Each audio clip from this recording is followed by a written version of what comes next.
Peach County EMS workers say keeping people safe is their first priority. But every emergency trip doesn't require them to sound the sirens and flash the lights. Carmen Brown joins us in studio to explain why Peach County says their ambulance protocol protects those on the road.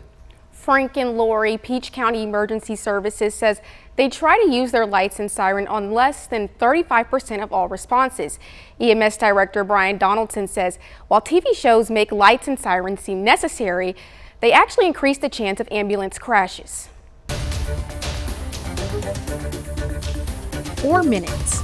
That's the average time ambulance crews can save on emergency routes by using their lights and sirens. There's little, if any, benefit to the patient. It doesn't impact patient outcomes typically, except in very rare situational circumstances. Peach EMS Director Brian Donaldson says the noise and flashing lights can be a distraction, but his crews use them only in life-threatening emergencies. For one thing, he says they're distracting to drivers and double the chance of ambulance crashes. He says he knows this from experience at a previous job in Colorado. We had 3 incidents where our ambulances were either directly or indirectly involved in crashes because of lights and sirens use. Those crashes can delay giving patients proper medical attention. And if they do crash when using lights and sirens, that crash is more likely to result in either injury or death than if the crash were to occur without lights and sirens. Donaldson says ambulance crews can decide if they'll need to use the sirens and lights. Sometimes it just really depends.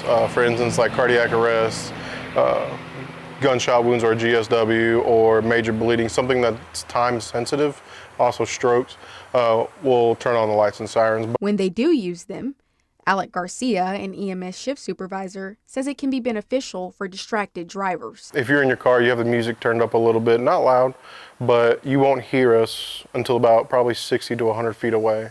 So if you don't see us or hear us, then we put you and we put everybody else at risk. In the case of an accident, he says you are the priority. We want to make sure the people in the county are served first, and then we'll come second. Garcia says when all Peach County emergency vehicles are out on calls, they rely on mutual aid. This allows ambulances from surrounding counties to provide services, so there isn't a huge delay in response. Back to you.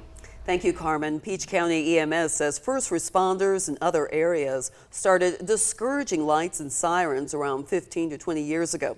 The idea is newer to Central Georgia.